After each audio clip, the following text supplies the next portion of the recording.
Le soleil matinal filtrait à travers les immenses baies vitrées de la villa Moncler, projetant des ombres dorées sur le marbre froid du hall d'entrée. Élise Fournier-Moncler se tenait devant le miroir ancien, ajustant machinalement son collier de perles, un cadeau de mariage qu'elle n'avait jamais vu Gabriel choisir lui-même. 24 ans, mariée depuis 2 longues années, et pourtant, elle se sentait plus seule que jamais. Chaque matin suivait le même rituel silencieux. Gabriel partait avant qu'elle ne se réveille, laissant seulement l'odeur subtile de son eau de Cologne Hermès flotter dans l'air, comme un fantôme de sa présence. « Madame Moncler, votre petit déjeuner est servi », annonça Margot, la gouvernante, avec ce sourire compatissant qu'Élise avait appris à reconnaître chez tout le personnel. Il savait, tout le monde savait que ce mariage n'était qu'une façade élégante. Élise descendit l'escalier de marbre, ses talons résonnant dans le vide de cette demeure trop grande pour 2 cœurs qui ne se touchaient jamais. La salle à manger pouvait accueillir 20 personnes, mais elle prenait toujours ses repas seule, face à la chaise vide de Gabriel. Le journal économique Le Figaro était plié à côté de son assiette. En première page, une photo de Gabriel lors d'une conférence internationale. 36 ans, regard d'acier, mâchoire carrée et cette prestance naturelle qui faisait trembler les conseils d'administration. Gabriel Moncler révolutionne l'industrie du luxe français, titrait l'article. Elle caressa la photo du bout des doigts, cherchant dans ce visage impénétrable une once de l'homme qu'elle avait épousé. Leur mariage avait été un événement mondain, orchestré par les familles comme une alliance stratégique. Les Fournier, ancienne noblesse française aux finances chancelantes, et les Moncler, nouveaux riches aux ambitions démesurées. Elle avait dit oui, en espérant qu'un jour, Gabriel la regarderait vraiment. Le téléphone sonna, interrompant ses pensées moroses. « Élise, c'est maman, comment vas-tu, ma chérie ?» La voix de Brigitte Fournier portait cette inquiétude voilée qu'Élise connaissait trop bien. « Je vais bien, maman. Gabriel travaille beaucoup, tu sais. » Un silence. Sa mère n'était pas dupe. « Les Dubois organisent une soirée samedi prochain, vous viendrez ? Je ne sais pas si Gabriel sera libre. » Élise. La voix se fit plus douce, plus triste. « Tu ne peux pas continuer à t'effacer ainsi. Tu es une Moncler maintenant, assume ta place. » Mais quelle place ? Élise raccrocha avec un pincement au cœur. Sa place semblait être celle d'un meuble décoratif dans cette maison musée. L'après-midi, elle se rendit chez son coiffeur habituel, salon Le Nôtre dans le 8e arrondissement. Pendant que Julien s'occupait de ses longs cheveux châtains, elle observait son reflet dans le miroir. Belle, éduquée, raffinée, tout ce qu'un homme comme Gabriel était censé désirer. Alors pourquoi la fuyait-il ? « Madame Moncler, vous semblez préoccupée aujourd'hui », remarqua Julien en peignant délicatement ses mèches. « Non, tout va bien », mentit-elle avec ce sourire parfait qu'elle avait appris à maîtriser. En rentrant à la villa, elle croisa Gabriel dans le hall. Il revenait d'un voyage d'affaires à Londres, sa mallette à la main, l'air fatigué mais toujours impeccable dans son costume Armani. Leurs regards se croisèrent une fraction de seconde. « Bonsoir », dit-il simplement, sa voix grave résonnant dans l'espace. « Bonsoir, Gabriel. Comment s'est passé ton voyage ?» Il s'arrêta, surpris par la question. D'habitude, il se contentait de politesse muette. « Bien, les négociations avec Harrods ont abouti. » Un silence tendu s'installa. Gabriel sembla hésiter, comme s'il voulait ajouter quelque chose, mais finalement, il se dirigea vers son bureau. « Gabriel » l'appela-t-elle, le cœur battant. Il se retourna, son regard bleu-gris indéchiffrable. « Nous pourrions dîner ensemble ce soir. » Elle vit quelque chose passer dans ses yeux, de la surprise, peut-être même un éclair de désir, mais il se reprit aussitôt. « J'ai des dossiers urgents à traiter, une autre fois peut-être. » Il disparut dans son bureau, laissant Élise seule avec son espoir brisé. Elle monta dans leur chambre qu'ils ne partageaient jamais, et s'effondra sur le lit. Combien de temps pourrait-elle encore supporter cette vie de fantôme ? Ce soir-là, allongée dans l'obscurité, elle l'entendit monter vers la chambre d'amis qu'il avait transformée en sa chambre personnelle. Leurs pas se croisaient dans le couloir, mais jamais leur vie. Élise ferma les yeux et se demanda si elle aurait un jour le courage de partir, ou si elle continuerait éternellement à aimer un homme qui refusait de la voir. Les salons dorés de l'hôtel Ritz bruissaient de conversations feutrées et du tintement cristallin des coupes de champagne. Élise se tenait près des fenêtres donnant sur la place Vendôme, observant Gabriel de loin. Il était au centre d'un groupe d'hommes d'affaires, parlant avec cette assurance naturelle qui la fascinait et la blessait à la fois. « Ma chère Élise, vous êtes ravissante ce soir », susurra Vivienne Beaumont en s'approchant, son sourire aussi tranchant que ses diamants. La femme de l'ambassadeur britannique était connue pour sa langue acérée et son goût pour les ragots parisiens. Merci, Vivienne. Cette réception est magnifique. Oh, certainement. Dommage que votre époux semble si occupé. Le regard de Vivienne se porta sur Gabriel, qui riait aux éclats avec ses associés. Un homme comme lui a tant de responsabilités, n'est-ce pas? Élise sentit le venin dans ses paroles apparemment innocentes. Les affaires de Gabriel sont très importantes, répondit-elle dignement. Bien sûr, bien sûr. Vivienne sirota son champagne d'homme Pérignon. Mais tout de même, ma chère, il faut savoir garder l'attention de son mari. Regardez donc Amélie Rousseau, là-bas, comme elle sait charmer les hommes. Élise suivit son regard vers une femme élégante, aux cheveux blonds platine, qui parlait avec animation à un groupe d'investisseurs. Amélie dirigeait une galerie d'art réputée et était connue pour sa beauté sophistiquée. Certaines épouses savent se rendre indispensables, continua Vivienne avec un sourire calculé. Excusez-moi, murmura Élise, s'éloignant avant que les larmes ne trahissent sa détresse. Elle se réfugia sur la terrasse du Ritz, respirant l'air frais de cette soirée d'octobre. Paris s'étendait à ses pieds, scintillant de 1000 lumières. Elle aurait voulu pouvoir s'envoler, disparaître dans cette nuit étoilée. « Vous fuyez déjà ?» Elle sursauta. Gabriel se tenait dans l'embrasure de la porte-fenêtre, sa silhouette se découpant contre la lumière dorée du salon. J'avais besoin d'air frais. Il s'avança, ses pas résonnant sur le marbre de la terrasse. Pour la première fois depuis longtemps, ils étaient seuls, loin des regards et des murmures. « Vous semblez triste ?» observa-t-il, sa voix plus douce qu'à l'ordinaire. Élise fut surprise par cette attention inattendue. Gabriel l'observait vraiment, comme s'il la voyait pour la première fois. « Non, tout va bien. » Élise. Il prononça son prénom avec une gravité qui la fit frissonner. « Vous mentez. » Elle leva les yeux vers lui, découvrant dans son regard quelque chose qu'elle n'y avait jamais vu, de l'inquiétude sincère. « Les gens parlent, Gabriel. Ils disent que notre mariage n'est qu'une façade. Et qu'est-ce que vous leur répondez? Rien. Que pourrais-je dire? » Sa voix se brisa légèrement. Ils n'ont pas tort. Gabriel s'approcha d'un pas, réduisant la distance entre eux. Élise sentit son cœur s'emballer. « Ils ne savent rien de nous, » dit-il fermement. Et que devraient-ils savoir? L'émotion qu'elle avait tant retenue explosa soudain. « Que nous sommes deux étrangers partageant le même toit? Que vous me fuyez comme si j'étais une maladie contagieuse ?» Le visage de Gabriel se durcit, mais elle continua, incapable de s'arrêter. « J'ai essayé, Gabriel. Pendant 2 ans, j'ai essayé d'être l'épouse parfaite, d'attendre patiemment que vous me regardiez, que vous me parliez, que vous m'aimiez peut-être. Élise, vous ne comprenez pas.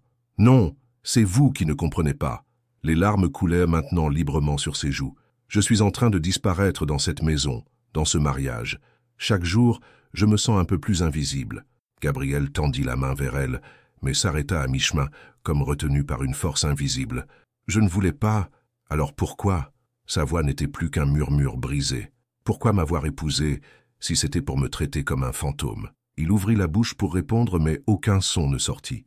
Dans ses yeux, Élise vit une douleur profonde, ancienne, qui répondait à la sienne. « Nous devrions rentrer, » dit-il finalement, détournant le regard. Mais au moment où elle passa devant lui pour regagner le salon, sa main effleura la sienne.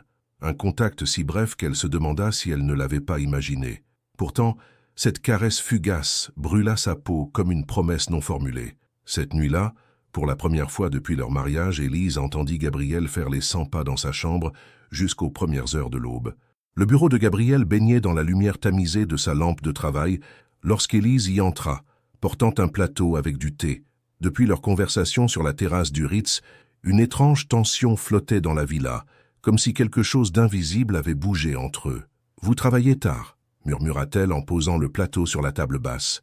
Gabriel leva les yeux de ses dossiers et elle fut surprise de découvrir des cernes sous ses yeux. Il semblait épuisé. « Les négociations avec Milan demandent beaucoup de préparation. »« Milan ? Je dois m'y rendre demain pour finaliser l'acquisition d'une maison de couture. 3 jours au maximum. » Élise hocha la tête, habituée à ses voyages d'affaires solitaires. Mais au moment où elle s'apprêtait à partir, Gabriel l'arrêta. « Élise !» Sa voix était hésitante. « Voulez-vous m'accompagner ?» Elle se figea, certaine d'avoir mal entendu. Jamais, en 2 ans de mariage, il ne l'avait invitée à l'accompagner. « Pardon, ce voyage à Milan, cela pourrait vous faire du bien de sortir de Paris. » Le cœur d'Élise s'emballa. Était-ce sa façon de répondre à leur conversation de la veille? « Oui », dit-elle simplement, n'osant pas en demander davantage. Le lendemain matin, dans le jet privé de Gabriel, Élise regardait les nuages défiler par le hublot. Ils avaient à peine échangé quelques mots depuis le décollage, mais sa présence avait quelque chose de différent, moins distante, plus troublée. « Vous êtes déjà allé en Italie ?» demanda-t-il soudain. « Une fois, avec mes parents, quand j'avais 16 ans. Florence était magnifique. » Gabriel la regarda avec une attention nouvelle. « Qu'est-ce qui vous avait le plus marqué ?» Les jardins de Boboli au coucher du soleil. Tout semblait doré, magique. Elle rougit légèrement. « C'est idiot, n'est-ce pas ?»« Non, pas du tout. » Quelque chose dans sa voix la fit se tourner vers lui. Il l'observait avec une intensité qui la troubla profondément. À Milan, Gabriel avait réservé la suite présidentielle du Bulgari Hotel. Lorsque le réceptionniste les conduisit à leurs appartements, Élise découvrit avec surprise qu'il n'y avait qu'une seule suite. « Monsieur, il y a peut-être une erreur » commença-t-elle. « Non » dit Gabriel fermement. « C'est parfait. » Le réceptionniste les laissa seuls. La suite était somptueuse, avec une vue imprenable sur la ville. Mais il n'y avait qu'une chambre. « Je peux dormir sur le canapé » proposa Gabriel, évitant son regard. « Gabriel, nous sommes mariés. Ce lit est assez grand pour deux. » Les mots sortirent avant qu'elle ne puisse les retenir. Gabriel la fixa, quelque chose de dangereux brillant dans ses yeux. « Élise, vous ne savez pas ce que vous dites. Si, je le sais parfaitement. » Cette nuit-là, ils dînèrent dans un petit restaurant près de la Scala. Gabriel commanda en italien parfait, et Élise découvrit un homme différent, plus détendu, presque charmant.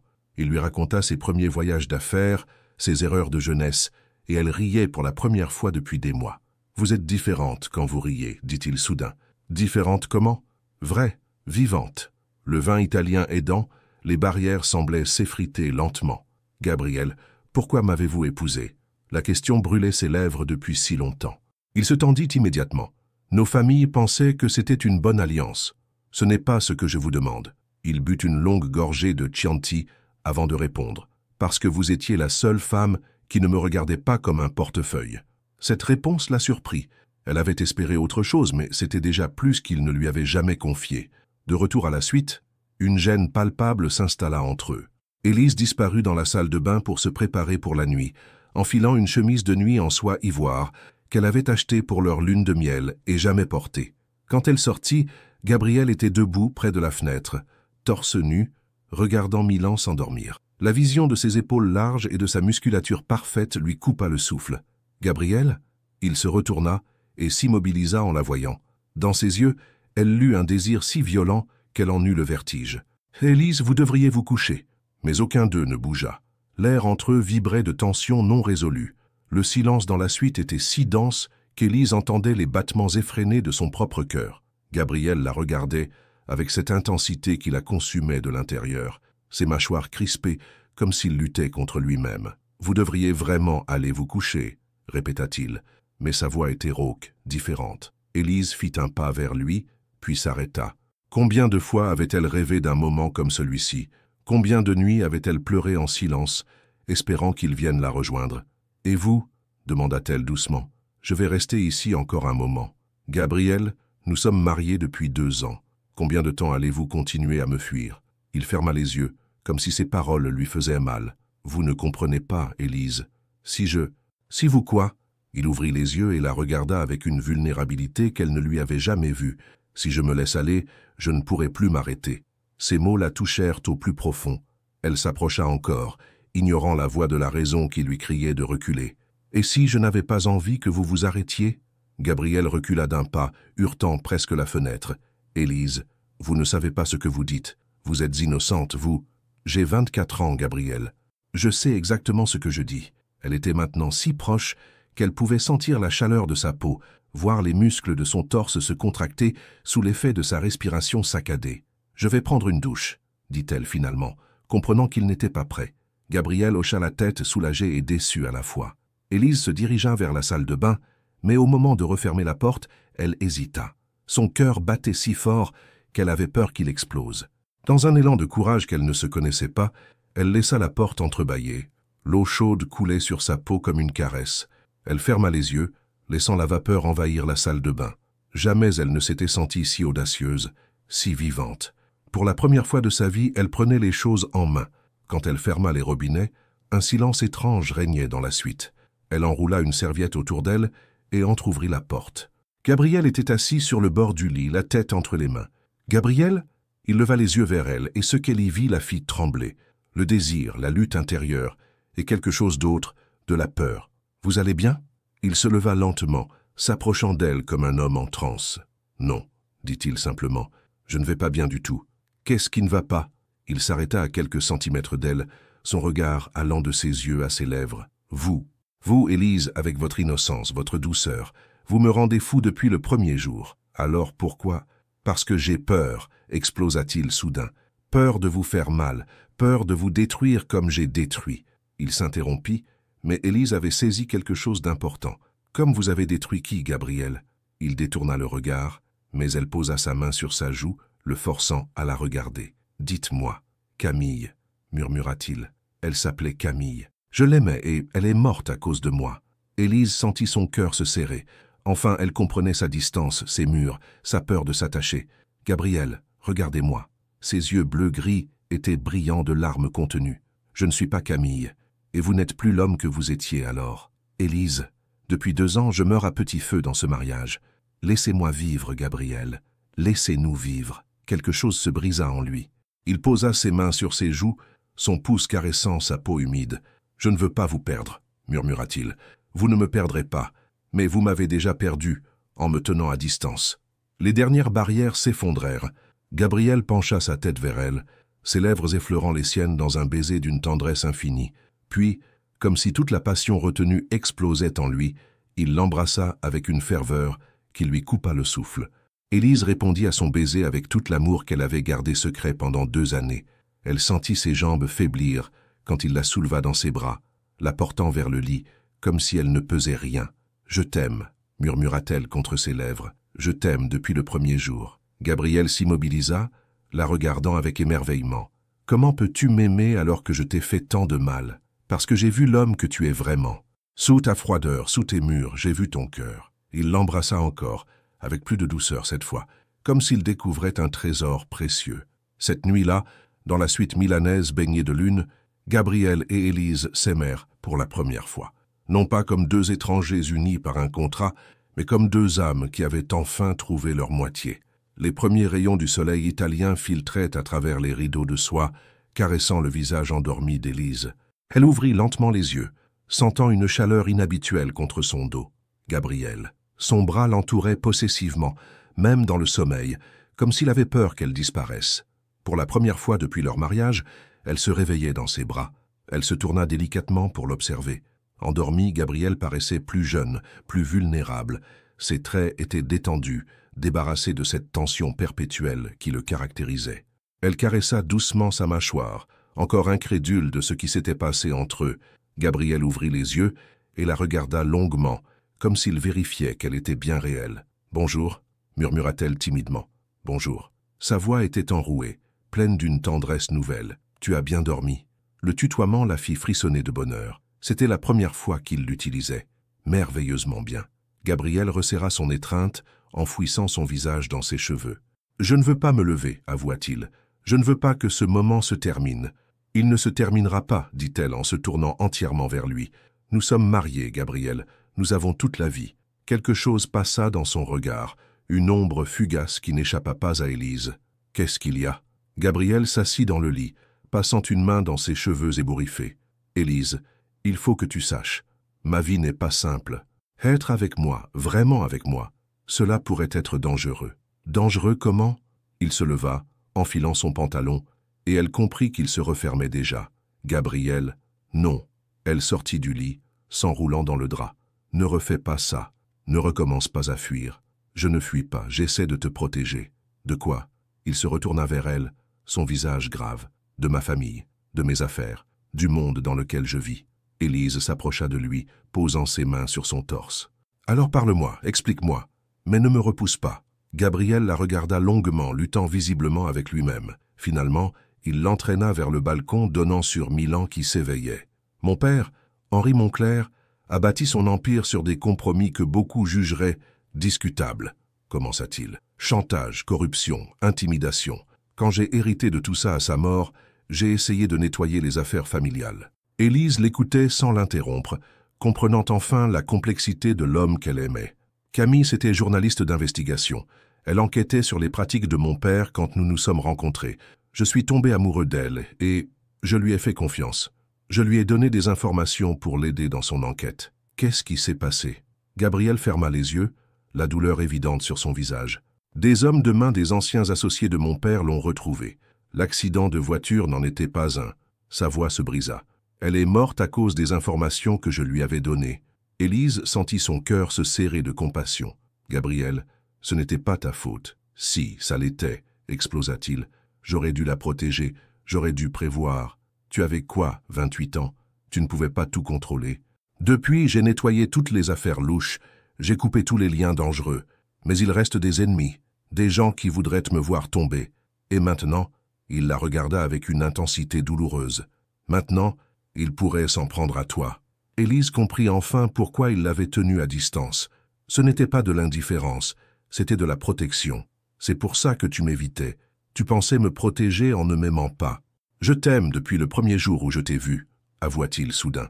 Quand tu es entré dans cette église, dans ta robe blanche, avec ce sourire timide, j'ai su que j'étais perdu. Élise sentit les larmes monter à ses yeux. Alors pourquoi? Parce que je ne supporterais pas de te perdre comme j'ai perdu Camille. Je préférais te savoir vivante et loin de moi plutôt que...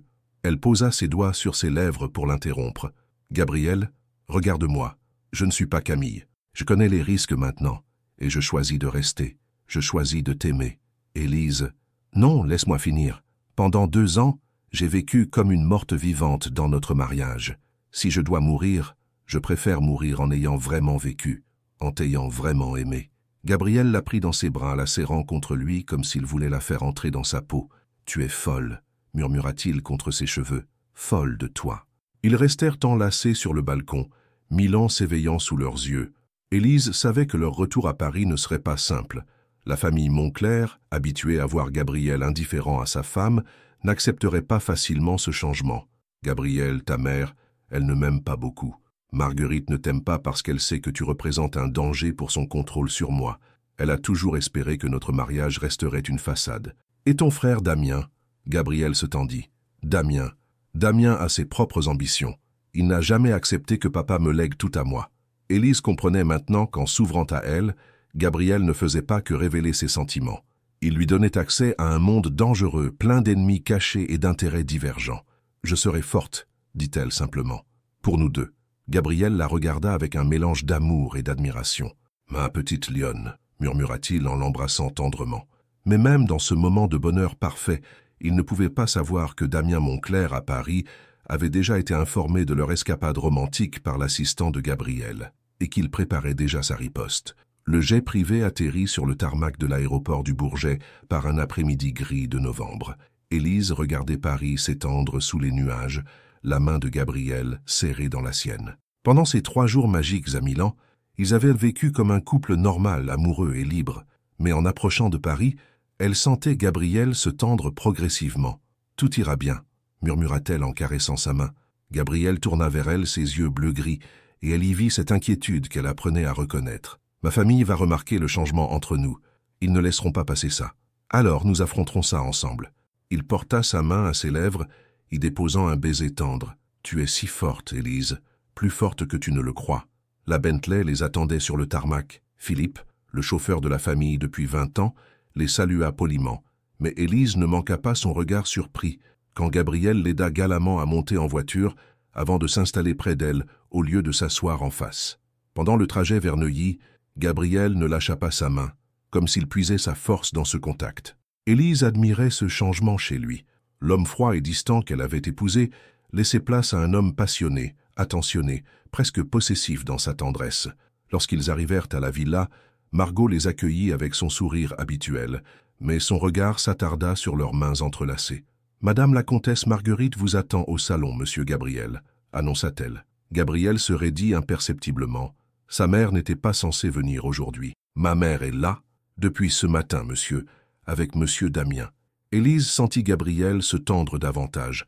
La présence simultanée de sa mère et de son frère n'était jamais bon signe. « Nous allons d'abord monter nous changer », déclara Gabriel fermement. « Bien sûr, monsieur. » Dans leur chambre, leur vraie chambre maintenant, Gabriel commença à faire les 100 pas. « Ils savent, » dit-il sombrement. « Je ne sais pas comment, mais ils savent que quelque chose a changé. » Élise s'approcha de lui, posant ses mains sur ses joues pour l'obliger à la regarder. Gabriel, arrête. Nous n'avons rien fait de mal. Nous sommes mariés. Nous avons le droit de nous aimer. Tu ne connais pas ma famille. Pour eux, notre mariage devait rester un arrangement pratique. Un Moncler qui tombe amoureux devient vulnérable, manipulable. Et alors, tu préfères redevenir l'homme froid que tu étais? Gabriel l'a pris dans ses bras, l'embrassant avec fougue. Non, jamais. Mais je veux te protéger. Alors protège-nous en restant fort, en assumant notre amour. 1 heure plus tard, ils descendaient au salon, main dans la main. Marguerite Moncler se tenait droite comme un i près de la cheminée, sa silhouette austère vêtue d'un tailleur Chanel noir. À 62 ans, elle conservait cette beauté glacée qui avait fait d'elle l'une des femmes les plus influentes de la haute société parisienne. Damien, 34 ans, était affalé nonchalamment dans un fauteuil en cuir, un verre de whisky à la main. Plus petit que Gabriel, mais tout aussi séduisant, il arborait ce sourire charmeur qui cachait une ambition dévorante. « Gabriel, mon chéri !» s'exclama Marguerite en s'approchant pour l'embrasser. « Comment s'est passé 1000 ans ?» Son regard glissa sur Élise avec une froideur polaire. « Très bien, mère, les négociations ont abouti. »« Et vous, ma chère Élise ?»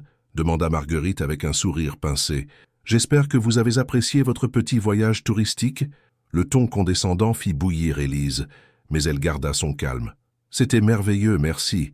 Milan est une ville magnifique. » Damien se leva, s'approchant d'eux avec cette démarche féline qu'Élise avait toujours trouvée dérangeante. « Tu sembles différent, grand frère, plus détendu. Je vais bien, merci. Et si proche de ta charmante épouse, continua Damien, son regard glissant sur leurs mains jointes. C'est touchant de voir l'amour naître après le mariage. La menace dans sa voix était à peine voilée. Gabriel se raidit. « Que voulez-vous exactement ?» Marguerite reprit la parole, sa voix tranchante comme un couteau. « Nous voulons comprendre ce qui se passe, Gabriel. Thomas m'a dit que tu avais emmené Élise en voyage d'affaires. C'est inhabituel. » Thomas, l'assistant de Gabriel. Élise comprit qu'ils avaient des espions partout. « Élise est ma femme. J'ai le droit de voyager avec elle. »« Bien sûr, » dit Damien avec son sourire carnassier. « Mais nous nous inquiétons pour toi, Gabriel. Tomber amoureux peut troubler le jugement. »« Mon jugement va très bien. »« Vraiment ?» Marguerite sortit une tablette de son sac Hermès. « Alors explique-moi pourquoi les Japonais ont retiré leur offre pour l'usine de Lyon. » Gabriel pâlit légèrement. Élise sentit sa main se crisper dans la sienne. « Que veux-tu dire ? Ils ont annulé ce matin. Apparemment, ils ont des doutes sur ta stabilité émotionnelle récente. » Damien ajouta, faussement désolé. « Il semblerait qu'une photo de toi et Élise au restaurant à Milan ait circulé sur les réseaux sociaux. Les Japonais sont très traditionnalistes, tu sais. Ils n'apprécient pas les démonstrations publiques d'affection. » Élise réalisa avec horreur qu'ils avaient été suivis, photographiés. Gabriel était livide de rage. « Vous m'avez fait suivre ? Nous nous inquiétions pour toi, » répéta Marguerite. « Et nous avions raison. Cette infatuation met l'entreprise en danger. Ce n'est pas une infatuation, c'est de l'amour. »« L'amour » ricana Damien. « Gabriel, tu as 36 ans, pas 16.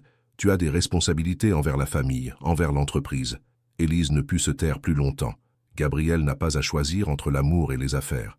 Un homme équilibré réussit dans les deux domaines. Marguerite la regarda comme si elle était un insecte particulièrement dégoûtant. « Personne ne vous a demandé votre avis, ma chère. Les affaires Moncler ne vous concernent pas. »« Elle est ma femme !» explosa Gabriel. « Bien sûr qu'elle la concerne. »« Justement, » dit Damien en se servant un autre whisky. « Parlons de ce mariage. Tu sais aussi bien que nous qu'il était prévu comme un arrangement temporaire. Le contrat prénuptial est très clair à ce sujet. » Élise sentit son sang se glacer. Quel contrat prénuptial? Gabriel devint blanc comme un linge. « Damien, tais-toi !»« Oh, Élise n'est pas au courant ?» Damien sourit cruellement. « Comme c'est touchant. Gabriel, tu ne lui as pas dit que votre mariage peut être annulé à tout moment si l'un de vous le demande. » Le monde d'Élise s'effondra. Elle regarda Gabriel, cherchant un démenti dans ses yeux, mais n'y trouva que de la culpabilité. « Gabriel !» Sa voix était à peine un murmure. « Élise, je peux t'expliquer. » Mais elle avait déjà lâché sa main et reculé d'un pas, le visage livide. Marguerite souriait avec satisfaction. « Voyez-vous, ma chère Élise, ce mariage n'était qu'un arrangement pratique. Vous étiez censée jouer votre rôle d'épouse modèle en public et laisser Gabriel tranquille en privé. Maintenant que vous voulez plus, eh bien, peut-être est-il temps de reconsidérer cet arrangement. » Élise regardait Gabriel avec une douleur immense dans les yeux. « Tu le savais. Depuis le début, tu savais que tu pouvais te débarrasser de moi quand tu voulais. » « Non, Élise, ce n'est pas comme ça. » Mais elle était déjà sortie du salon, laissant Gabriel face à sa famille triomphante. Élise courut jusqu'à leur chambre, claquant la porte derrière elle, avec une violence qui fit trembler les murs. Ses mains tremblaient, tandis qu'elle sortait sa valise de l'armoire. Chaque geste était mécanique, automatique, comme si son corps agissait indépendamment de sa volonté, pendant que son esprit tentait d'assimiler la trahison. Un contrat prénuptial. Gabriel pouvait l'abandonner quand il le voulait. Les larmes coulaient sans retenue sur ses joues, tandis qu'elle jetait ses vêtements dans la valise. Comment avait-elle pu être si naïve? Comment avait-elle pu croire que 3 jours à Milan pouvaient effacer 2 années de mensonges? La porte s'ouvrit brutalement. Gabriel entra, le visage défait, les cheveux ébouriffés comme s'il avait passé ses mains dedans 1000 fois. « Élise, arrête, laisse-moi t'expliquer. » « M'expliquer quoi ?» Elle se retourna vers lui, ses yeux verts brillants de colère et de douleur. « M'expliquer que notre mariage n'est qu'une plaisanterie, que tu peux me jeter quand tu veux. Ce n'est pas ça. Le contrat, c'était avant que tu quoi? Avant que tu tombes amoureux de moi. » Sa voix se brisa. « Mais tu m'as dit que tu m'aimais depuis le premier jour. Alors pourquoi ce contrat, Gabriel ?» Gabriel s'approcha d'elle, mais elle recula instinctivement. « Ne me touche pas. Plus jamais. Élise, écoute-moi. Quand nos familles ont arrangé ce mariage, je sortais tout juste de l'histoire avec Camille. J'étais détruit, incapable d'aimer. Ce contrat était ma façon de me protéger, de nous protéger tous les deux. De me protéger ?» Elle rit amèrement. « En t'assurant que tu pouvais te débarrasser de moi dès que l'arrangement ne te convenait plus?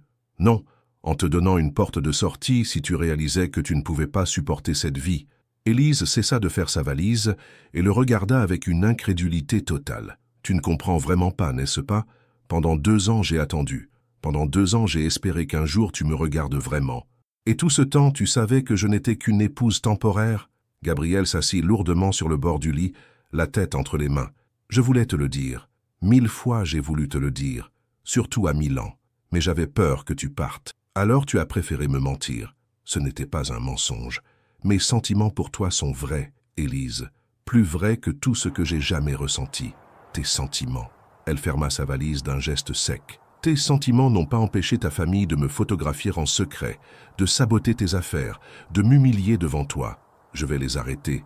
Je vais leur dire que... Que quoi? Que tu choisis ta femme temporaire plutôt que l'empire familial ?» Elle le regarda avec une tristesse infinie. « Nous savons tous les deux que tu ne le feras pas. » Gabriel se leva brusquement, s'approchant d'elle malgré ses protestations. « Si, je le ferai. Élise, regarde-moi. » Il prit son visage entre ses mains, forçant leurs regards à se croiser. « Je choisis toi. Je te choisis contre ma famille, contre l'argent, contre tout. » Pour un instant, Élise vacilla, la sincérité dans sa voix, la détermination dans ses yeux. Mais l'image de Marguerite et Damien triomphant dans le salon lui revint en mémoire. « Non, » dit-elle en se dégageant. « Tu ne comprends pas. Il ne s'agit pas de choisir. Il s'agit de confiance. Et tu as brisé la mienne. » Elle prit sa valise et se dirigea vers la porte. « Élise, ne pars pas, s'il te plaît. » Sa voix était brisée, suppliante. Elle s'arrêta sans se retourner. « Pendant 2 ans, tu m'as fait sentir que je n'étais rien. Hier soir, tu m'as fait croire que j'étais tout. Aujourd'hui, je découvre que je n'ai jamais été qu'un arrangement pratique, avec une clause de résiliation. » Elle prit une profonde inspiration. « Je ne peux plus vivre dans cette incertitude. »« Alors que veux-tu? Dis-moi ce que tu veux et je le ferai. » Élise se retourna enfin, et Gabriel fut frappé par la maturité nouvelle qu'il voyait dans son regard. La jeune femme timide qu'il avait épousée avait disparu. « Je veux que tu déchires ce contrat, publiquement, devant ta famille. C'est fait. » « Non, Gabriel, tu dis ça maintenant, sous le coup de l'émotion. Mais demain, dans 1 semaine, quand ta mère aura trouvé un autre moyen de pression. » Gabriel ouvrit la bouche pour protester, mais elle continua. « Tu m'as gardé à distance pendant 2 ans par peur. Tu m'as caché ce contrat par peur. Tu cèdes aux pressions de ta famille par peur. Jusqu'à quand, Gabriel ?» Il ne put répondre. Elle avait raison et ils le savaient, tous les deux. « Je vais chez mes parents, » annonça-t-elle. « Quand tu auras vraiment choisi, vraiment pris ta décision, tu sauras où me trouver. » Elle ouvrit la porte, mais la voix de Gabriel l'arrêta une dernière fois. « Et si je détruis ce contrat? Si je me dresse contre ma famille? Tu reviendras ?» Élise ferma les yeux, luttant contre les larmes. « Je ne sais pas. Il faudra d'abord que tu me prouves que tu n'as pas seulement détruit un papier, mais que tu as aussi détruit les murs que tu as construits autour de ton cœur. » Elle sortit sans se retourner, laissant Gabriel seul dans cette chambre qui sentait encore son parfum. En bas, dans le hall, Élise croisa Marguerite et Damien qui l'attendaient visiblement. Ma chère Élise, dit Marguerite avec un sourire satisfait, vous prenez la bonne décision. Élise s'arrêta devant elle, la toisant avec une dignité nouvelle. Détrompez-vous, Madame Moncler, je ne pars pas par défaite. Je pars parce que votre fils mérite mieux que la prison dorée que vous avez construite autour de lui. Et moi aussi. Elle sortit de la villa Moncler, la tête haute, sous le regard stupéfait des deux manipulateurs. Dans sa chambre, Gabriel regardait par la fenêtre la Bentley d'Élise disparaître dans la nuit parisienne. Pour la première fois de sa vie, il se retrouvait vraiment seul, face à lui-même et à ses peurs. Dans sa main, il serrait le contrat prénuptial que Damien avait laissé négligemment sur la commode. Un simple papier qui avait le pouvoir de détruire ou de sauver son mariage. Il devait choisir. Pour de bon cette fois. La demeure familiale des Fournier à Versailles accueillit Élise comme un refuge après la tempête. Sa mère, Brigitte, ne posa aucune question quand sa fille arriva en pleine nuit, les yeux rougis par les larmes. Elle se contenta de la serrer dans ses bras et de lui préparer une tisane à la camomille, comme quand elle était enfant. « Tu veux en parler ?»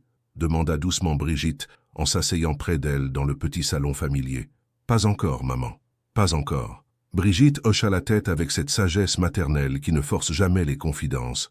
Pendant ce temps, à Neuilly, Gabriel affrontait sa famille dans son bureau. Le contrat prénuptial était posé sur sa table de travail comme une accusation silencieuse. « Tu as perdu la tête », déclara Marguerite, arpentant la pièce de son pas autoritaire. « Cette petite bourgeoise t'a complètement ensorcelé. »« Cette petite bourgeoise est ma femme », rétorqua Gabriel froidement.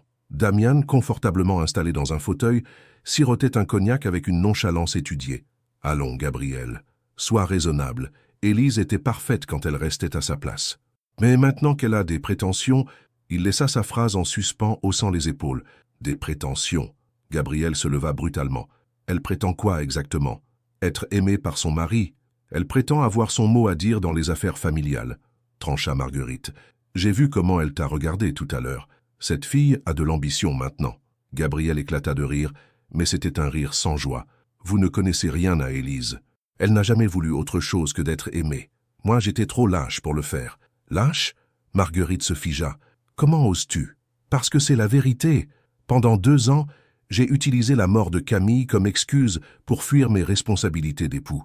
J'ai laissé Élise dépérir dans ce mariage parce que j'avais peur. Damian posa son verre, son masque de désinvolture tombant enfin. Gabriel, tu ne peux pas laisser les sentiments prendre le dessus sur la raison. L'Empire Moncler ne s'est pas construit avec des histoires d'amour. Non, il s'est construit avec des mensonges, des manipulations et des cœurs brisés. Exactement comme papa l'avait fait. Marguerite blêmit à cette allusion à son défunt mari. Henri a fait ce qu'il fallait pour assurer l'avenir de la famille. Henri était un monstre, dit Gabriel avec une froideur qui glaça l'atmosphère. Et vous voulez que je devienne comme lui. Je veux que tu assumes tes responsabilités, cria Marguerite. Cette entreprise fait vivre des milliers de familles. Tu ne peux pas la mettre en péril pour une passade amoureuse. Gabriel se dirigea vers son coffre-fort, sortant plusieurs dossiers qu'il jeta sur la table. Parlons de responsabilité, justement. J'ai fait mes recherches cette semaine. Les contrats japonais n'ont pas été annulés à cause de photos compromettantes. Damian se redressa légèrement dans son fauteuil. Qu'est-ce que tu insinues? Ils ont été annulés parce que quelqu'un leur a fait une contre-offre plus attractive. Une offre qui venait de l'entreprise de ton ami Alexandre Beaumont. Un silence tendu emplit la pièce. Marguerite regarda son fils cadet avec inquiétude. « Damien, je ne vois pas de quoi tu parles », mentit Damien, mais sa voix manquait d'assurance. Gabriel ouvrit l'un des dossiers, révélant des relevés bancaires et des documents confidentiels. 3 virements de 50 000 € sur ton compte personnel, provenant d'une société écran appartenant au Beaumont. Le premier dating d'il y a 6 mois, le dernier de la semaine dernière. Damian bondit de son fauteuil. « Tu m'espionnes maintenant? Je protège ma famille. Quelque chose que tu as visiblement oublié de faire. » Marguerite s'effondra dans un fauteuil, réalisant l'ampleur de la trahison de son fils cadet. « Damien, comment as-tu pu? Comment j'ai pu quoi ?» explosa Damien, sa façade de charme s'effritant complètement. « Rester dans l'ombre de mon grand frère parfait toute ma vie, regarder papa lui léguer tout sans me laisser que des miettes? Je t'ai toujours proposé de travailler avec moi, dit Gabriel. Avec toi, toujours sous tes ordres, toujours dans ton ombre, jamais en égal. » Gabriel le regarda avec une tristesse profonde. « Tu as vendu les secrets de famille à nos concurrents. Tu as saboté nos contrats, tout ça par jalousie. Tout ça pour récupérer ce qui me revenait de droit. » Marguerite se leva, tremblante de rage. « Damian, sors de cette maison. immédiatement. « Maman, tu n'es plus mon fils, tu n'es plus un Moncler. » Damien regarda sa mère, puis Gabriel, cherchant une once de compassion. Il ne trouva que dégoût et déception. « Très bien, dit-il en ajustant sa veste. Mais n'oublie pas, Gabriel, que tu viens de perdre ton seul allié dans cette famille. Quand Élise comprendra vraiment qui tu es, dans quoi elle s'embarque, elle partira pour de bon, et tu te retrouveras seul. » Il sortit du bureau, claquant la porte derrière lui. Gabriel et Marguerite restèrent en silence pendant de longues minutes. Finalement, sa mère leva les yeux vers lui. « Tu as raison, dit-elle simplement. À quel sujet? Sur Élise. Je l'ai sous-estimée. Elle t'a changé, Gabriel. Pour le meilleur. » Gabriel soupira, s'asseyant lourdement. « Il est peut-être trop tard. Elle ne me fait plus confiance. » Marguerite s'approcha de lui, posant une main inhabituelle sur son épaule. « Alors prouve-lui qu'elle peut te faire confiance. Montre-lui que tu as vraiment changé. » « Comment ?» Marguerite regarda le contrat prénuptial sur la table. « En détruisant les derniers vestiges de l'homme que tu étais avant elle. » Cette nuit-là, Gabriel ne ferma pas l'œil. Il resta dans son bureau, fixant ce maudit contrat qui représentait toutes ses peurs, toutes ses lâchetés passées. À l'aube, il prit une décision. Il alluma la cheminée de son bureau et regarda les flammes danser. Puis, sans hésitation, il jeta le contrat dans le feu, regardant leurs 2 années de mensonges partir en fumée. Mais il savait que détruire le papier ne suffirait pas. Il devait aussi détruire l'homme qu'il avait été, celui qui avait préféré la peur à l'amour. Et pour cela, il allait devoir affronter ses démons les plus profonds.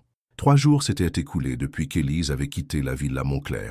3 jours pendant lesquels Gabriel avait vécu comme un fantôme, incapable de manger et de dormir, de se concentrer sur quoi que ce soit d'autre que l'absence de sa femme. Il se tenait maintenant devant le portail de la demeure des Fournier, le cœur battant la chamade. Dans sa main, il serrait les cendres du contrat prénuptial contenu dans une petite urne en argent, sa façon symbolique de prouver à Élise qu'il avait détruit leur passé pour construire leur avenir. Brigitte Fournier vint lui ouvrir personnellement, ce qui le surprit. Généralement, c'était la gouvernante qui s'occupait des visiteurs. « Gabriel », dit-elle simplement, son regard scrutateur l'évaluant de la tête aux pieds. « Madame Fournier, je viens voir Élise. Elle ne veut voir personne. S'il vous plaît, juste 5 minutes. » Brigitte le considéra longuement. Elle voyait les cernes sous ses yeux, sa barbe naissante, ses vêtements froissés, tous les signes d'un homme qui souffrait profondément. « Attendez ici. » Elle revint quelques minutes plus tard, secouant la tête. « Elle refuse. Gabriel, ma fille a le cœur brisé. Que lui avez-vous fait exactement ?» Gabriel ferma les yeux, la douleur lui serrant la poitrine. « J'ai été lâche. Pendant 2 ans, j'ai été lâche. Et maintenant? Maintenant, je veux me battre. Pour elle, pour nous. » Brigitte l'observa attentivement, puis soupira. « Elle se promène dans le jardin des roses tous les soirs vers 18 heures. Je n'ai rien dit. » Gabriel comprit le message et la remercia d'un regard reconnaissant. Ce soir-là, Élise marchait effectivement parmi les rosiers de sa mère, emmitouflée dans un long manteau de laine crème. Même de loin, Gabriel put voir qu'elle avait maigri. La culpabilité le rongea davantage. « Élise !» Elle se retourna vivement, surprise de l'entendre. Pendant un instant, quelque chose brilla dans ses yeux, du bonheur, mais elle se reprit rapidement. « Que fais-tu ici, Gabriel ? Je viens me battre pour nous. Il n'y a plus de nous. » Gabriel s'approcha lentement, sortant la petite urne de sa poche. « Tu sais ce que c'est ?» Élise secoua la tête, intriguée malgré elle. « Les cendres du contrat prénuptial. Je l'ai brûlé. » Elle le regarda avec surprise, puis détourna les yeux. « Ce n'est qu'un papier, Gabriel. Le problème n'est pas là. Je sais, le problème c'est moi. C'est l'homme que j'étais, l'homme que j'ai laissé la peur transformer. » Élise s'assit sur un banc de pierre, épuisée par cette conversation qu'elle avait tant espérée et tant redoutée. « Gabriel, arrête. Tu dis tout ça maintenant parce que tu as peur de me perdre.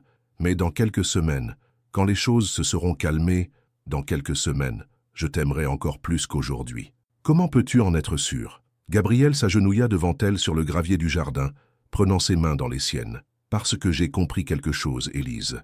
Pendant ces 3 jours sans toi, j'ai réalisé que j'avais déjà vécu cette vie-là. Cette vie vide, sans amour, sans toi. Et elle ne valait rien. » Les yeux d'Élise se remplirent de larmes qu'elle s'efforça de retenir. « Tu dis ça maintenant. Je le penserai toujours. Élise, j'ai passé 6 ans à pleurer Camille. 6 ans à me construire des murs pour ne plus souffrir. Mais avec toi, j'ai découvert que l'amour ne faisait pas que guérir les blessures, il les rendait belles. Gabriel, laisse-moi finir. J'ai viré Damien de l'entreprise. J'ai mis fin à tous les arrangements douteux qu'il avait conclus. J'ai dit à ma mère que si elle ne respectait pas ma femme, Elle n'était plus la bienvenue dans ma vie. Élise le regarda avec stupéfaction. Tu as fait ça? Et ce n'est que le début. Élise, tu m'as dit que je devais choisir. Eh bien, je choisis. Je te choisis toi, notre mariage, notre amour, contre tout et contre tous. Il sortit de sa poche une petite boîte de velours bleu nuit. Qu'est-ce que c'est? Demanda-t-elle, le cœur battant. Ce que j'aurais dû te donner il y a 2 ans, un vrai engagement. Il ouvrit la boîte, révélant une bague absolument magnifique. Un saphir entouré de diamants, monté sur un anneau de platine. « Élise Fournier, dit-il solennellement, veux-tu m'épouser? Pour de vrai cette fois. Sans contrat, sans échappatoire, sans peur. Juste nous deux et l'amour que nous nous portons. » Élise regardait la bague, les larmes coulant maintenant librement sur ses joues. « Gabriel, et si ça ne marche pas? Et si nous ne sommes pas faits l'un pour l'autre? Alors nous échouerons ensemble, mais au moins nous aurons essayé, vraiment essayé. » Elle leva les yeux vers lui, voyant dans son regard une détermination qu'elle n'y avait jamais vue. « Tu es sûr de toi? Je n'ai jamais été sûr de rien dans ma vie. Mais avec toi, j'ai envie d'avoir le courage d'essayer. » Élise ferma les yeux, luttant avec elle-même. Toute sa raison lui criait de partir, de se protéger. Mais son cœur, Élise. La voix de Gabriel était pleine d'espoir et de terreur mêlée. Elle rouvrit les yeux et le regarda longuement. Cet homme agenouillé devant elle n'était plus le mari distant qu'elle avait connu. C'était quelqu'un de nouveau, quelqu'un qui avait choisi l'amour malgré la peur. « Oui, murmura-t-elle. Oui, oui, Gabriel, je veux t'épouser, pour de vrai cette fois. » Gabriel laissa échapper un soupir de soulagement si profond qu'il en eut les larmes aux yeux. Il glissa la bague à son doigt avec des gestes tremblants. « Je te promets, dit-il en se relevant pour la prendre dans ses bras, je te promets que plus jamais tu ne douteras de mon amour. » Élise se blottit contre lui, sentant enfin les morceaux de son cœur brisé commencer à se recoller. « Et moi, je te promets de ne plus jamais partir sans nous donner une chance de nous expliquer. » Ils s'embrassèrent au milieu des roses, sous le regard bienveillant des étoiles qui commençaient à apparaître dans le ciel parisien. Mais leur bonheur retrouvé allait bientôt être mis à l'épreuve d'une façon qu'ils n'avaient pas anticipée, car Damien, rongé par la rage et l'humiliation, n'avait pas dit son dernier mot, et il préparait déjà sa vengeance. 2 semaines après leur retrouvaille, Gabriel et Élise planifiaient leur seconde cérémonie de mariage, cette fois par amour véritable. Ils avaient choisi une intimité chaleureuse. Seuls les proches qui comptaient vraiment seraient présents dans la petite chapelle de Sainte-Chapelle. Mais Damien veillait, rongé par une soif de vengeance qui avait remplacé toute trace de fraternité. Ce matin-là, Gabriel était dans son bureau quand Thomas, son assistant, entra précipitamment, le visage blême. « Monsieur, vous devez voir ça immédiatement. » Il tendit à Gabriel une tablette affichant le site du Figaro. Le titre lui glaça le sang. « Scandale chez les Moncler. Gabriel Moncler accusé de fraude fiscale et de corruption. » L'article, signé par une journaliste d'investigation réputée, détaillait des accusations accablantes soutenues par des documents apparemment authentiques. Des virements suspects, des comptes offshore, des pots de vin versés à des fonctionnaires étrangers, tout y était. « Ces documents, ils viennent d'où ?» demanda Gabriel, livide. « D'après l'article, d'une source anonyme proche de l'entreprise. » Gabriel n'eut pas besoin de réfléchir longtemps. Damien. Son frère avait eu accès à tous les dossiers familiaux avant son éviction. Il avait dû falsifier des documents en mélangeant d'anciens dossiers de leur père avec des montages actuels. Le téléphone sonna. C'était Marguerite, paniquée. « Gabriel, tu as vu les journaux? C'est un désastre. Les actions chutent déjà en bourse. »« Je sais, mère. Je gère. »« Comment vas-tu gérer ça? Ces accusations sont terribles. » Gabriel regarda par la fenêtre, voyant déjà les journalistes s'amasser devant les grilles de la villa. En disant la vérité, il raccrocha et composa immédiatement le numéro d'Élise. « Gabriel, j'ai vu les informations, c'est horrible. Ces accusations sont fausses, Élise, entièrement fabriquées. Je sais qu'elles sont fausses. La question c'est, qu'allons-nous faire ?» Ce « nous » réchauffa le cœur de Gabriel. Même dans la tempête, Élise était à ses côtés. « Je vais convoquer une conférence de presse, réfuter tout point par point. Gabriel, attends. Si tu fais ça maintenant, les journalistes vont te dévorer. Ils ne croiront jamais tes démentis tant que les preuves ne seront pas établies. » Elle avait raison. Dans l'état actuel des choses, toute déclaration publique paraîtrait comme l'excuse d'un homme pris la main dans le sac. « Alors que suggères-tu? Que nous allions au mariage de Clotilde Beaumont ce soir. » Gabriel faillit lâcher le téléphone. Clotilde Beaumont était la fille d'Alexandre Beaumont, le concurrent qui avait bénéficié des trahisons de Damien. Son mariage rassemblait tout le gratin parisien, exactement les personnes qui croiraient aux accusations. « Élise, tu es folle, nous serions humiliés publiquement. Ou alors, nous montrerions que nous n'avons rien à cacher, que nous assumons notre innocence. » Gabriel réfléchit rapidement. C'était risqué, terriblement risqué. Mais c'était aussi exactement le genre de coup audacieux qui pourrait retourner l'opinion. D'accord, nous y allons. Le soir même, devant l'hôtel de Crillon, les flashs des paparazzis crépitaient comme un feu d'artifice. Gabriel et Élise descendirent de leur Bentley sous les cris des journalistes. « Monsieur Moncler, que répondez-vous aux accusations?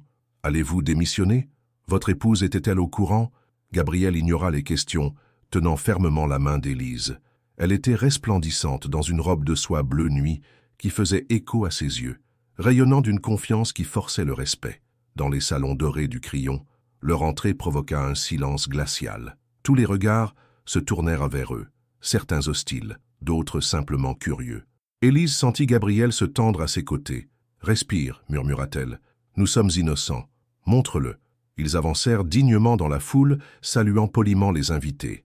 Certains leur tournèrent ostensiblement le dos, mais d'autres, plus courtois ou plus curieux, leur rendirent leurs salutations. C'est alors que Damian fit son apparition, accompagné d'une femme superbe que Gabriel ne connaissait pas. Son sourire triomphant confirma tous les soupçons. « Cher frère, dit-il en s'approchant, quelle surprise de te voir ici. J'aurais cru que tu préférerais rester discret en ces temps difficiles. Damien. » Gabriel le regarda droit dans les yeux. Beau travail avec les faux documents. Papa aurait été fier. Damien ne sia pas, mais Élise vit une lueur dangereuse passer dans son regard. « Je ne vois pas de quoi tu parles, mais j'espère que tu as un bon avocat. J'en ai un excellent, et j'ai aussi quelque chose d'encore mieux. »« Ah oui, quoi donc ?» Gabriel sourit, un sourire qui n'avait rien de chaleureux. « La vérité, et une épouse qui me fait confiance. » Il se tourna vers l'assemblée, élevant la voix pour que tous l'entendent. « Mesdames et messieurs, puis-je avoir votre attention ?» Un silence total tomba sur la réception. Gabriel prit la main d'Élise et poursuivit. « Vous avez tous lu les accusations portées contre moi ce matin. Ces accusations sont graves et elles méritent une réponse claire. » Damian blêmit, réalisant que Gabriel n'allait pas se contenter de subir. « Ces documents sont des faux, fabriqués par quelqu'un qui connaît intimement les anciens dossiers de mon père et qui a accès au code de l'entreprise. Quelqu'un de ma famille. » Un murmure parcourut l'assistance. Damian fit un pas en avant. « Gabriel, tu ne sais plus ce que tu dis. Le stress des accusations te fait perdre la raison. Au contraire, je n'ai jamais été aussi lucide. » Gabriel sortit de sa poche une enveloppe qu'il tendit à Alexandre Beaumont. « Monsieur Beaumont, vous trouverez là-dedans les preuves des virements que votre associé a reçus pour vous transmettre des informations confidentielles sur mes affaires. » Alexandre ouvrit l'enveloppe, parcourut rapidement les documents et son visage se décomposa. « Damien, ses relevés bancaires sont authentiques, » termina Gabriel, contrairement aux accusations de ce matin. Damian, pris au piège, tenta une dernière attaque. « Et même si c'était vrai, tu as détruit ma vie, Gabriel. Tu m'as privé de mon héritage, tu m'as humilié devant toute la famille. Je t'ai donné 1000 chances de prouver ta valeur. Tu as préféré la trahison. » Élise s'avança alors, sa voix claire et forte résonnant dans le silence. « Mesdames et messieurs, je suis Élise Moncler. Certains d'entre vous pensent peut-être que j'ai épousé mon mari par intérêt. Laissez-moi vous dire une chose. Si Gabriel était ruiné demain, s'il perdait tout, je l'aimerais encore, parce que j'ai découvert l'homme qu'il est vraiment. Un homme intègre, généreux, qui a eu le courage de nettoyer les erreurs du passé familial. » Elle regarda Damian avec une tristesse sincère, et un homme qui méritait mieux qu'un frère capable de le trahir par jalousie. Damian, voyant que la partie était perdue, tourna les talons et quitta la réception sous les regards réprobateurs de l'assistance. Alexandre Beaumont s'approcha de Gabriel, la main tendue. « Gabriel, je vous présente mes excuses. Je n'étais pas au courant des méthodes de Damien.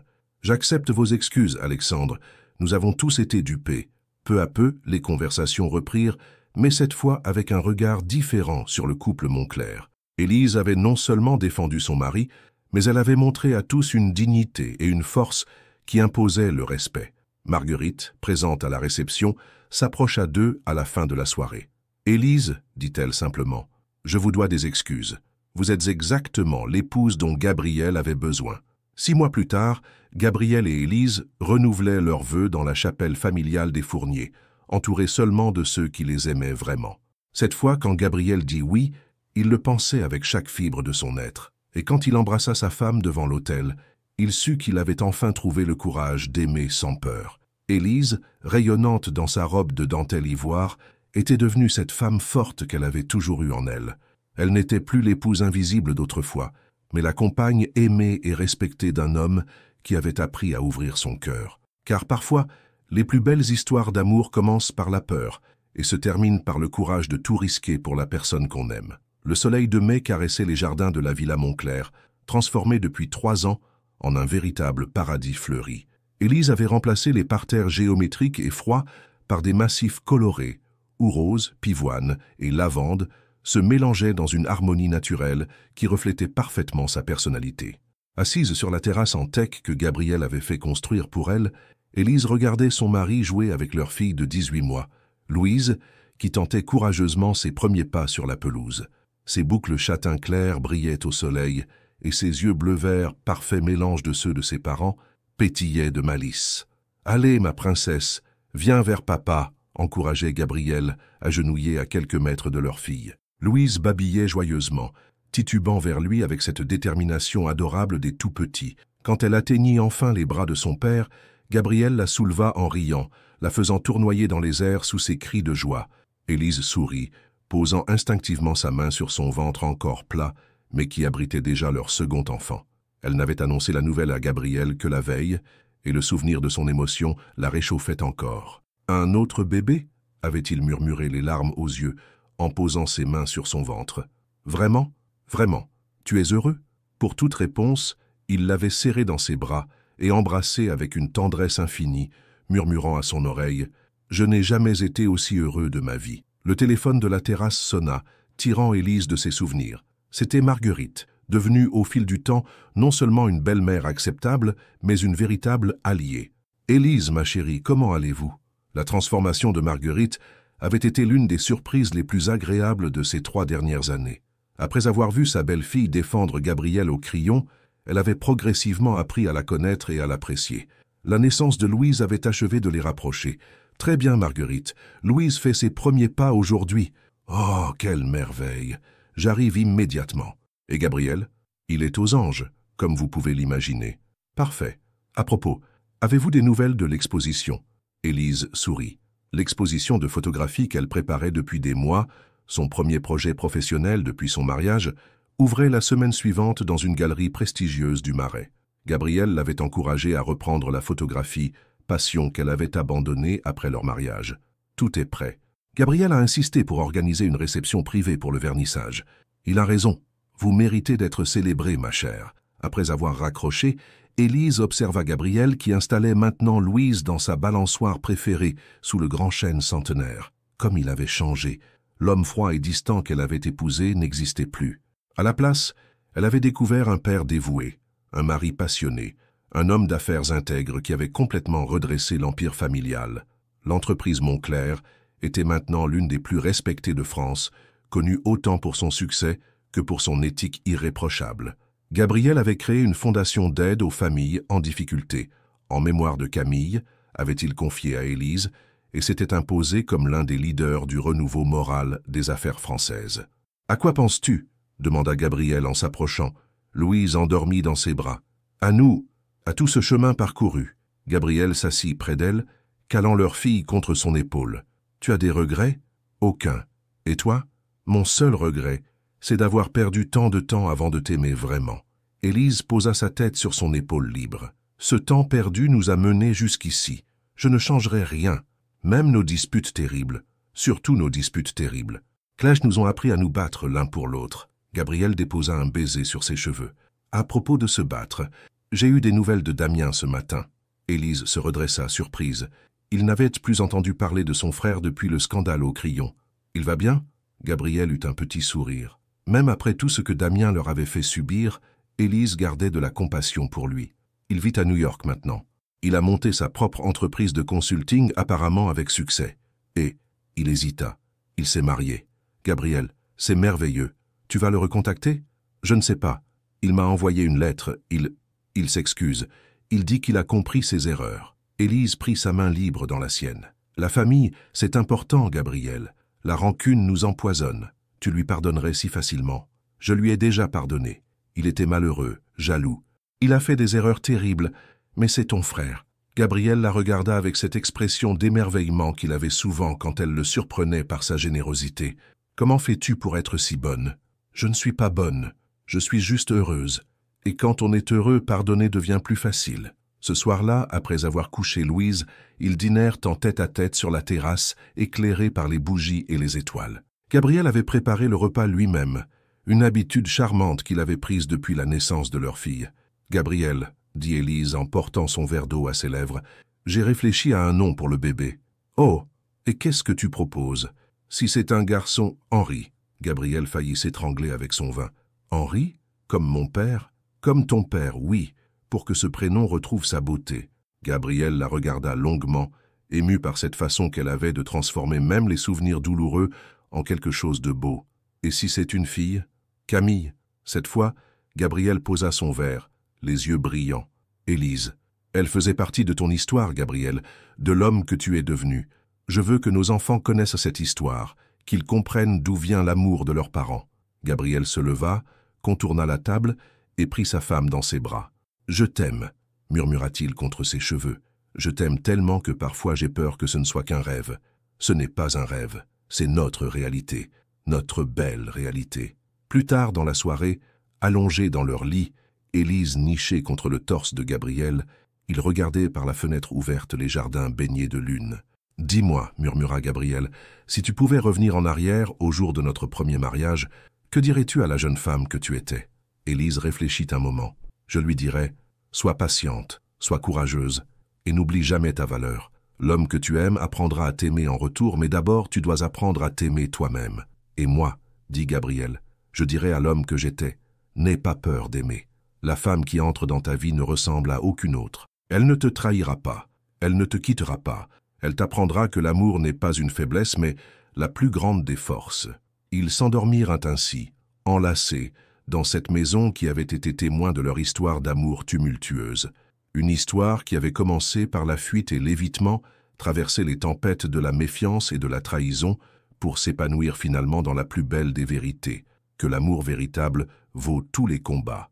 Et dans leurs rêves cette nuit-là, ils voyèrent déjà leur avenir. Louise grandissant dans cette maison remplie d'amour, son petit frère ou sa petite sœur les rejoignant bientôt, et eux deux, Gabriel et Élise, vieillissant ensemble dans cette ville-là où ils avaient appris que les plus beaux mariages sont ceux qui se construisent jour après jour, dans la confiance, le respect et l'amour inconditionnel. Car certaines histoires d'amour méritent un épilogue heureux, et la leur en était une. Fin c'est, et si vous découvriez que votre mariage peut être annulé à tout moment sans que vous le sachiez. Gabriel a caché le contrat prénuptial à Élise pendant 2 ans, prétendant la protéger. Mais est-ce que certains mensonges peuvent être justifiés par l'amour? Pardonneriez-vous à votre partenaire si vous découvriez qu'il avait cette sortie de secours tout le temps, même si c'était par peur d'être blessé à nouveau? Votre participation sur la chaîne est très importante. S'il vous plaît, laissez votre avis dans les commentaires. Merci d'avoir regardé. Vos réactions sont très importantes pour notre travail. Laissez-nous un commentaire pour nous dire ce que vous pensez et d'où vous regardez. N'oubliez pas de vous abonner à la chaîne et d'activer les notifications pour ne rien manquer.